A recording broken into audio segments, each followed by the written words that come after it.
চিত্রনায়িকা রত্না শাকিব খানকে নিয়ে মন্তব্য করার আগে আপনার একটু ভাবা উচিত ছিল।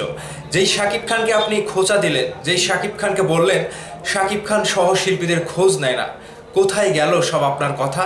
সব কিছু তো ভুলে প্রমাণিত হলো। শাকিব খান ওই যে স্টান্টম্যান মনির, যিনি মারা গিয়েছে তাণ্ডবের শুটিং স্পটে, তার পরিবারকে তিনি ঠিকই হেল্প করেছে, তার পরিবারের পাশে দাঁড়িয়েছে, তবে সেটা গোপনে। শাকিব খানকে নিয়ে যে উল্টাপাল্টা মন্তব্য সোশ্যাল মিডিয়া ফেসবুকে যে চিত্রনায়িকা রত্না পোস্ট করেছিল, যে শাকিব খান সহ শিল্পীরা মরে গেলে তার কাছে যায় না, তাকে দেখতে যায় না, তার পরিবারের কাছে গিয়ে তিনি দাঁড়ায় না, ঠিক সব কিছুকে এবার উড়িয়ে দিলেন megastar Shakib Khan. Hello everyone, আমি লিখন আছি আপনাদের সাথে।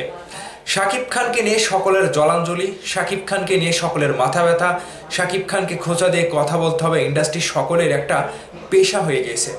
একজন সি গ্রেডের নায়িকা চিত্রনায়িকা রত্নাও কিন্তু শাকিব খানকে নিয়ে খোঁচা দিলেন। এই যে তাণ্ডব সিনেমার শুটিং স্পটে একটা অনাকাঙ্ক্ষিত ঘটনা ঘটে গিয়েছিল সেই মনির হোসেনকে নিয়ে। দিন শেষে কী হলো, শাকিব খান ভাই ঠিকই সেই তার পরিবারের পাশে দাঁড়িয়েছে, এটা সত্য কথা, এবং রায়হান রাফি, তাণ্ডবের টিম সহ সকলেই সেই পরিবারের পাশে দাঁড়িয়েছে। কিন্তু দিন শেষে একটা কথাই চলে আসে, ইন্ডাস্ট্রির কেউ যখন শাকিব খানকে নিয়ে বিরূপ মন্তব্য করতে পারলো না, সেই জায়গাতে চিত্রনায়িকা রত্না একজন সি গ্রেডের নায়িকা হিসেবে শাকিব খানকে নিয়ে বিশাল বড় একটা স্ট্যাটাস দিলেন, খোঁচা দিলেন, শাকিব খানকে অপমান করলেন, খোঁচা দিলেন। ঠিক এই বিষয়গুলো শাকিব খানের উপরে ব্যক্তিগত আক্রোশ ছাড়া কিচ্ছু না। দিন শেষে কী দাঁড়ালো, একজন সি গ্রেডের নায়িকা শাকিব খানকে নিয়ে এমন মন্তব্য করতে পারে? ইন্ডাস্ট্রিতে শাকিব খান আজকে 25 বছর ধরে কাজ করছে, তিনি অনেককে সহযোগিতা করে এসেছে, তিনি অনেকের পাশে দাঁড়িয়েছে, কিন্তু সেটা হাইলাইট করেনি, সোশ্যাল মিডিয়াতে তুলে আনেনি। এটাই কি শাকিব খানের দোষ? আজকে শাকিব খানের ধারের কাছে কেউ নাই। শাকিব খানের কাঁধের উপরে ভর করে অনেক নায়িকা উঠে এসেছে।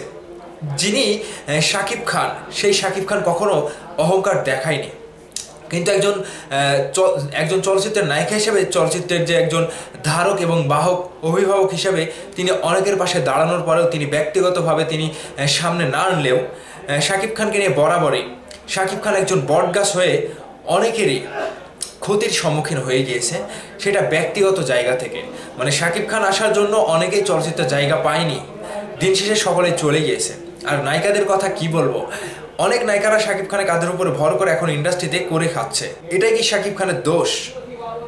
শাকিব খান কি দেয়নি চলচ্চিত্রে? সব কিছু দিয়েছে। একজন মনির হোসেনকে টার্গেট করে যেই চলচ্চিত্রের নায়িকা তিনি শাকিব খানকে নিয়ে এমন মন্তব্য করতে পারে, তার ব্যক্তিত্ব কতটুকু এখন প্রকাশ হয়ে গেল। শাকিব খান ভাই ওই যে মনির হোসেনের স্ত্রীর এবং পরিবারের খোঁজ খবর নিয়েছে, যদিও তিনি সেই স্থানে যেতে পারেনি, কিন্তু তিনি ঠিকই খোঁজখবর নিয়েছে। একজন নায়ক হিসেবে তার কতটুকু কী করতে হবে সেটা তিনি জানে, এবং তার জায়গাটা কতটুকু এবং তার দায়িত্ব কতটুকু তিনি সব কিছুই জানে এবং বোঝে। কাজেই শাকিব খানকে নিয়ে কথা বলার আগে চিত্রনায়িকা রত্নার ভাবা উচিত ছিল। এখন মুখটা কোথায় গেল? আপনার ব্যক্তিত্ব কোথায় গেল? আপনার মান সম্মান কোথায় গেল? শাকিব খান ভাই তার ক্যারিয়ারে, তার জীবনে এমন কিছু করেছে যেটা চলচ্চিত্রে অন্য কেউ করতে পারেনি এবং কোনোদিনও করতে পারবেও না। এটা আবারও প্রমাণ করে দিল। এত বড় একজন মানুষ, তার মনটাও বড় হবে, এটাই স্বাভাবিক। চলচ্চিত্রে এমন কোনো ব্যক্তি নাই শাকিব খানের মতো চলচ্চিত্র শিল্পীদের পাশে দাঁড়ায়। এক শাকিব খান আছে বলে চলচ্চিত্রের ছোট শিল্পীরা এখনও কাজ করে তাদের জীবিকা অর্জন করে তারা সংসার চালাচ্ছে। এটাই দিন শেষে সত্য কথা, এটাই মেগাস্টার শাকিব খান আবারও প্রমাণ করে দিলেন। তাণ্ডব সিনেমার শুটিং স্পটে শাকিব খান ছাড়া অন্য কেউ কি ছিল না? এটা কি সব কিছু কি শাকিব খানের দায়িত্ব? একটা তাণ্ডব সিনেমার শুটিংয়ে যদি এখন শাকিব খানই একটা খারাপ অবস্থায় পড়ে যায় কিংবা আহত হয়, শাকিব খানের পাশে কে দাঁড়াবে? শাকিব খানের দায়িত্বটা কে নেবে বলতে পারেন?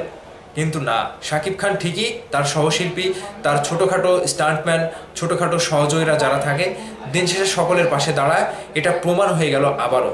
কাজেই শাকিব খানকে নিয়ে চিত্রনায়িকা রত্না যে মন্তব্য করেছিল পুরোটাই ব্যক্তিগত আক্রোশ থেকে শাকিব খানের উপরে ক্ষোভ ঝেড়েছে, এটা ভুল প্রমাণ হলো। শাকিব খান তার ব্যক্তিগত জায়গা থেকে তাণ্ডব টিম সহ রায়হান রাফি সকলেই সেই মনির হোসেনের পাশে দাঁড়িয়েছে, এটাই প্রমাণ হয়ে গেল। এবং শাকিব খান আবারও নিজের ব্যক্তিত্বের পরিচয় দিয়েছেন। সাকিবিয়ানরা আপনাদের মতামত ভিডিওর নিচে কমেন্ট করে জানাবেন। চিত্রনায়িকা রত্নাকে নিয়ে অবশ্যই জানাবেন। ভালো থাকবেন, সুস্থ থাকবেন, আমার জন্য দোয়া করবেন। আল্লাহ হাফিজ।